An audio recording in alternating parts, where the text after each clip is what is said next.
દેવી પૂજક ના દીકરીઓ દાંતણ દેવા આવતી હતી ખાલી, અને માને કીધું માં અમારા લગ્ન આવ્યા છે, અને આ તિથિ વખતે તારીખ ની તિથિ કેતા, તેથી માં તમે આવશો ને, જાન આવે ત્યારે ઘડીક આવ્યો, અરે મારો બાપ આવું ને કેમ ન આવું, બેટા તમે કાયમ દાંતણ દેવા આવો છો મને, હું આવું. અને એમાં કોઈ માનો ખાસ બહુ મોટો હેડ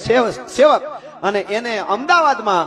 એને બહુ મોટો પ્રસંગ, ખાસ મોટર મોકલી, આઈમાન તેડી ગયા, આઈમાન ત્યાં પૂગ્યા, સાંજે વાળું કર્યા, વાળું કરીને માં આરામ કરવા માટે જ્ઞાન યાદ આવ્યું, સવારે દેવી પૂજક ની જાનો આવે છે,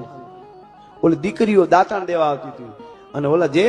ધર્મણી કરવા લઈ ગયા હતા એને કીધું મોટર બારી કાઢો ને, અરે મારી હટાણે ક્યાં, મારે વયું જવું કણેરી, હે મારે કણેરી જટ મને, અરે મારો પ્રસંગ મારું આમ એ સમર્પિત હતો, એટલે એના મનમાં એવું કઈ નહીં કે માં કે બરાબર, પણ જરાક વિનંતી કરું,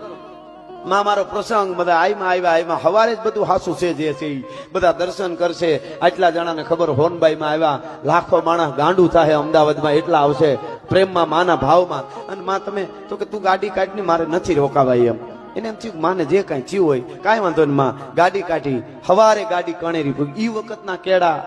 સવારે 9-10 થઈ ગયા હતી, હાંજે નીકળ્યા હતા હવારે પૂગ્યા, અહીંયા 9-10 વાગે જે કાંઈ પૂગ્યા છે, અને સીધું કીધું કે માં અહીંયા ગાડી અહીંયા આવતી હતી આ વાડીમાં, એટલે કીધું કે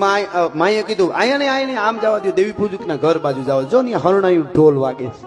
છે કે હા, એ ન્યા આવી, અને ઓલી દીકરીઓ રાજી થઈ ગઈ, અરે માં અમને એમ થતું હતું કે મારી માએ આ પાડી નહીં આવે, અને માં હોનલે બે ઉપર હાથ મૂકીને કીધી, મારું દીકરીઓ મારા બાળક મને યાદ કરે તો દુનિયાના હાથ હમદર પાર હોય ને હોનલ ન ભૂગે તો હોનલ ન કહેવાય ભલા માણસ.